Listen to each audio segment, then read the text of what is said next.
بلا شبہ تم بہت گہرے ہو، لیکن اب تم ایسا کرو گے۔ ہم اپنے ماسٹر کے، اپنے آقا کے غلام ہیں۔ سپر ماسٹر کے ایک چٹکی بھر مفاد کی خاطر اپنی جانیں قربان کرنے سے دریغ نہیں کرتے۔ اس لیے میں ان 3 لڑکیوں کے ساتھ تمہاری ٹیلیپیتھی کے ہتھیار سے مرنے آیا ہوں۔ اگر تم ہمیں نہیں مارو گے تو یہ ننگی تلواریں تمہارا کیما بنا دیں گی۔ ہم تمہارے عجیب و غریب دشمن ہیں، اپنی مرضی سے تمہارے ہاتھوں مرنے آئے ہیں۔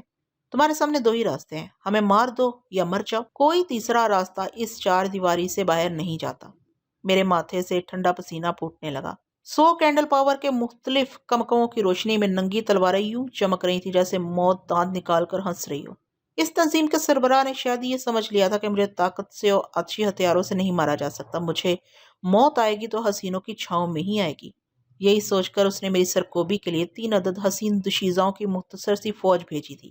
ان میں ہر لڑکی بذات خود 2 دھاری تلوار تھی۔ تلوار کے ہاتھ میں تلوار دیکھ کر میں نے ان لڑکیوں کے جاپانی سپہ سالار سے کہا، میں اپنی خوشی سے مرنا کبھی پسند نہیں کروں گا، اور اگر میرے پاس ٹیلیپیتھی کا ہتھیار ہوتا تو میں اب تک خاموش نہ رہتا۔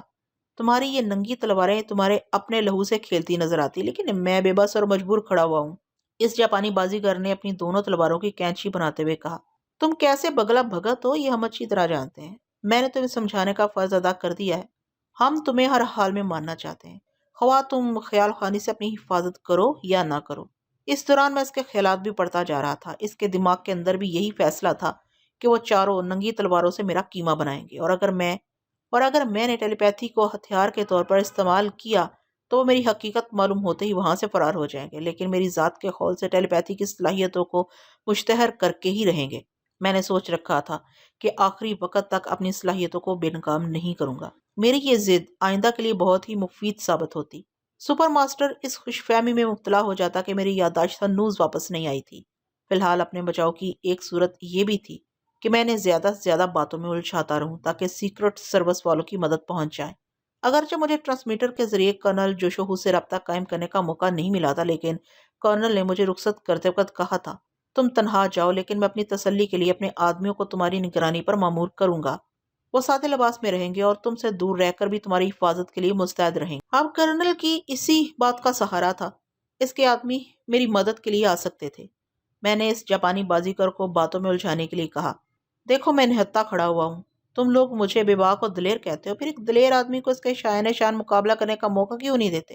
میں تمہاری تمام باتوں کا جواب دے چکا ہوں، بس اب خاموش رہو اور ہمارے خیالات پڑھو کہ اب ہم کیا کرنے والے ہیں۔ اس کی سوچ کہہ رہی تھی کہ پہلے ایک حسینہ آگے بڑھ کر سکیٹنگ کرتی ہوئی تلوار چلائے گی، پھر یہی ہوا۔ اس نے اپنی سوچ کے مطابق دائیں ہاتھ کی تلوار کو لہراتے ہوئے ایک حسینہ سے کہا، سمی کو، فرحات تمہیں بلا رہا ہے، جاؤ۔ میں نے آگے بڑھنے والی لڑکی کو دیکھا۔ وہ آگے بڑھنے سے پہلے جھجک گئی تھی۔ انہیں پہلے سے بتا دیا گیا تھا کہ وہ لڑکیاں جس کے سامنے تلوار لے کر جا رہی ہیں وہ خالی ہاتھ رہ کر بھی بے حد خطرناک ہوتا ہے۔ اسی لیے سومیکو کو اپنے دماغ میں اپنی موت کا بھی اندیشہ تھا۔ اگرچہ ان تمام لڑکیوں کو اپنے ماسٹر پر قربان ہونا سکھایا گیا تھا، لیکن ایسی چڑھتی جوانی میں سبھی کو اپنی جان پیاری ہوتی ہے۔ پھر سومیکو اندر ہی اندر پریشان کیوں نہ ہوتی؟ وہ پہیوں پر پھسلتی ہوئی میرے سامنے 2 گز کے فاصلے پر آ گئی تھی اور اسکیٹنگ کرتی ہوئی کبھی جمناسٹک کے کرتب دکھا رہی تھی اور کبھی فضا میں تلوار چلا رہی۔ وہ پہیوں پر پھسلتی ہوئی میرے سامنے 2 گز کے فاصلے پر آ گئی تھی اور اسکیٹنگ کرتی ہوئی کبھی جمناسٹک کے کرتب دکھا رہی تھی اور کبھی فضا میں تلوار چلا رہی تھی۔ ننگی تلوار فضا میں شائیں شائیں شپ شپ کی آواز پیدا کرتی ہوئی ادھر سے ادھر، اوپر سے نیچے اور نیچے سے اوپر بجلی کی طرح کوند رہی تھی۔ وہ ایک بار میرے دائیں طرف آئی، پھر میرے پیچھے سے گزری، پھر بائیں طرف سے سامنے آ گئی۔ شائن شپ کی پھنکارتی ہوئی آواز کے ساتھ اس کی تلوار پہلی بار میرے سر پر سے گزر گئی، دوسری بار میری تھوڑی کے نیچے سے ہو کر فضا میں پھر رقص کرنے لگی۔ میں اپنی جگہ جم کر ایک ساکت مجسمہ کی طرح کھڑا رہا تھا۔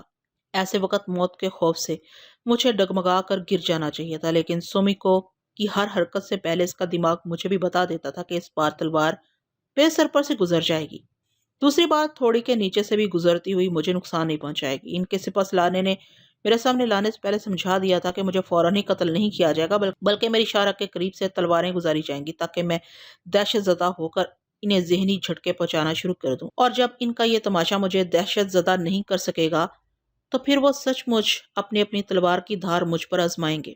لہٰذا میں اسی طرح ساکت کھڑا رہا کہ جب تلوار میری طرف آتی میں دکھاوے کے لیے خوفزدہ ہو جاتا، اور جب گزر جاتی تو میں گھبرا کر زور سے سانسیں لینے لگتا۔ وہ جاپانی سپہ سالار میری اس دہشت سے محظوظ ہو رہا تھا۔